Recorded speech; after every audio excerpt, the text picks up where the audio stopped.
Matagal-tagal na ding naging tahimik si Alden Richards pagdating sa kanyang buhay pag-ibig.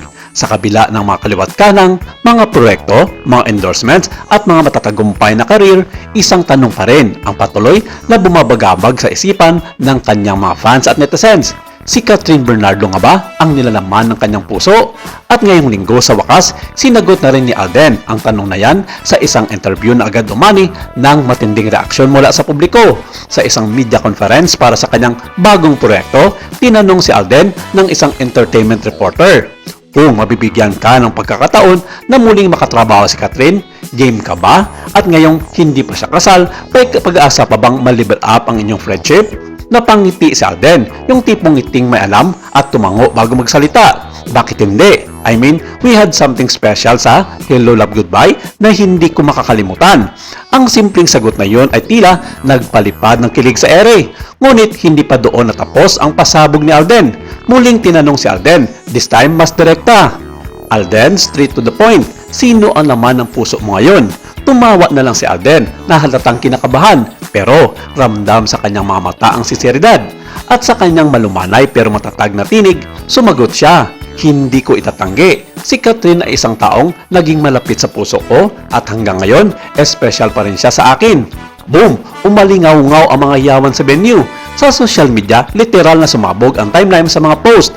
Wala pang opisyal na payag si Catherine Bernardo tungkol sa naging sagot ni Alden dito.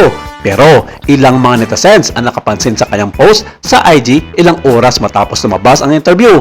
Isang selfie na may caption na, "Genuine smiles hard to fake." Kaya naman lalong lumakas ang usap-usapan na maaring may unfinished chapter sa pagitan ng dalawa. May mga fans na naniniwala na parehong dumaan sa heartache sina Catherine at Alden.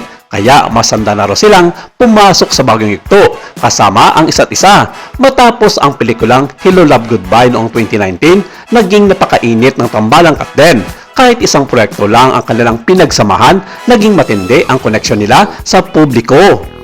Ang ilan sa mga fans ay gumawa ng mga fan edits gamit ang mga clips mula sa Hello Love Goodbye na may caption gaya ng, "Baka hindi lang pala goodbye, baka may hello ulit." Ang iba pang mga fans naman ay nag-organisa ng online campaigns para hikayatin ang mga producers na pagsamahin ulit ang dalawa sa isang bagong pelikula o teleserye.